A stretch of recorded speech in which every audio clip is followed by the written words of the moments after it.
A long, long time ago, in a place far, far from San Luis Obispo, California, there's a story about Tommy the Turtle. Back in Dayton, Ohio, when I had the carpet cleaning business, 38 years ago, I was traveling down a country road on my way to a carpet cleaning job there, and I saw on the road something very unusual. So I stopped to take a look. It was a turtle. The turtle had been run over by a car and had a big crack on his belly, right here, straight across. It was bleeding. That's how I knew he was alive, because he looked dead, looked really dead. And so I wrapped Tommy the Turtle. I put him in a bucket in the truck. And when I got home, later that night, I brought the turtle into the house. I said, kids, you gotta help me. We got a big trouble here, a big problem. Why, Daddy, why? What's going on? What's happening? Michelle, Danny, and David, they all gathered around, and I showed them in the bucket. It's a poor turtle. He got run over by a car. Look, his whole belly cracked. Daddy, he's dead, he's dead. He said, no, he's not dead. We gotta try to help Tommy. Like, named him Tommy right there, right then. We gotta help Tommy. Tommy the Turtle, he needs our help. So, got some hydrogen peroxide and some gauze, and we cleaned the wound. We cleaned it, and then we wrapped it with the gauze, right? And we taped him and wrapped him. And I found a box in the garage, big box, big wooden box. And we put all kinds of grass and leaves and rocks and just things that might, help Tommy. We tried to give him water, but he wouldn't drink anything. Wouldn't drink, wouldn't eat. He was just too wounded and traumatized. You can imagine being run over. Oh my gosh. Big deal, right? And so I got a little dripper, one of those things you have in the medicine, and you can pull the water into the vial, right? And you can pull the water. And they had made up some sugar water. They had to have some energy, together with the water. And then we would put it on his lips, in his mouth, and he would drink it, right? So for 3 or 4, maybe even 5 days, we were feeding him with the sugar water, because he couldn't take any food. Nope, he was too hurt, too bad off, Couldn't eat anything. But as he got better, I would tell the kids, go get some bugs. Turtles love bugs. Very delicious. And so we would get him all kind of bugs, little particles of food from the table, and he started to eat those things, and he started to get better. But winter time was coming, That's why I knew we had to take him in and try to help him, because with this wound, there's no way he could live through the freezing cold, without being able to create a nest for himself for the winter time. He would be dead. So that's why we had to take him in. So we went through the fall, the cold winter, the spring, and early summer decided to make the pool. We had a big above-ground pool in the backyard.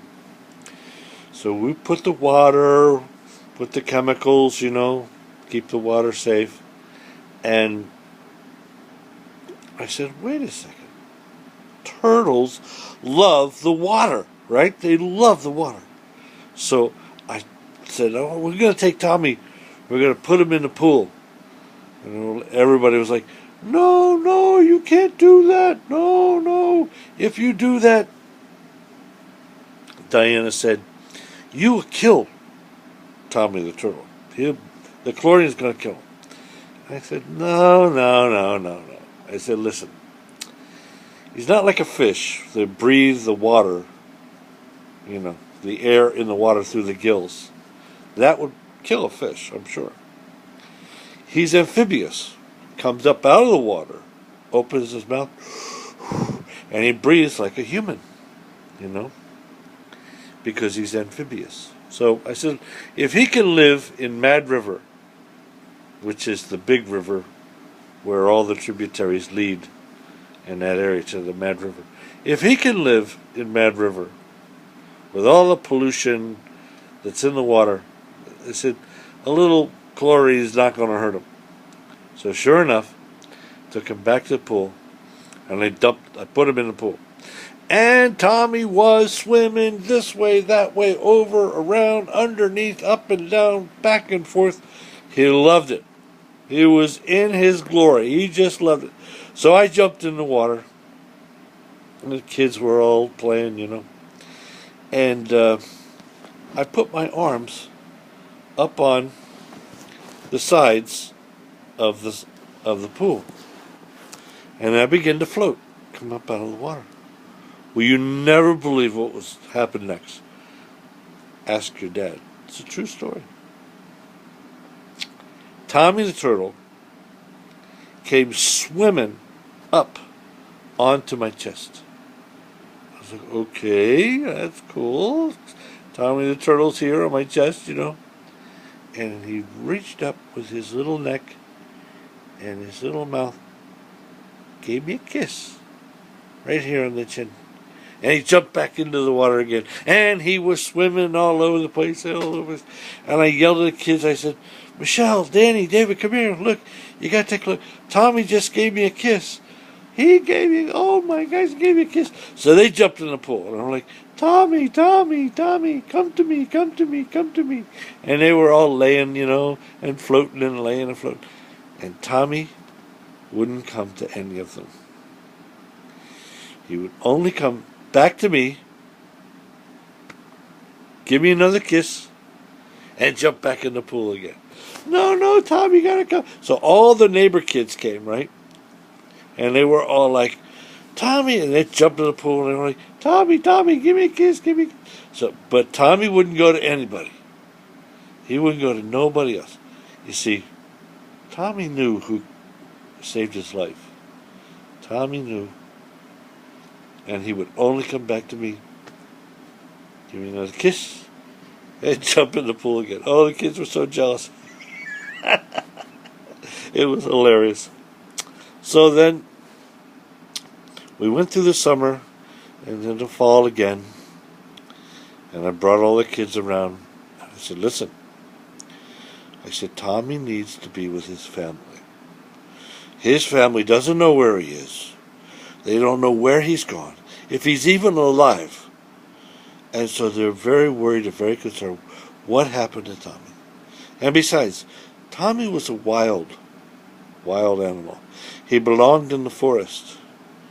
He belonged with all of the other wild creatures there.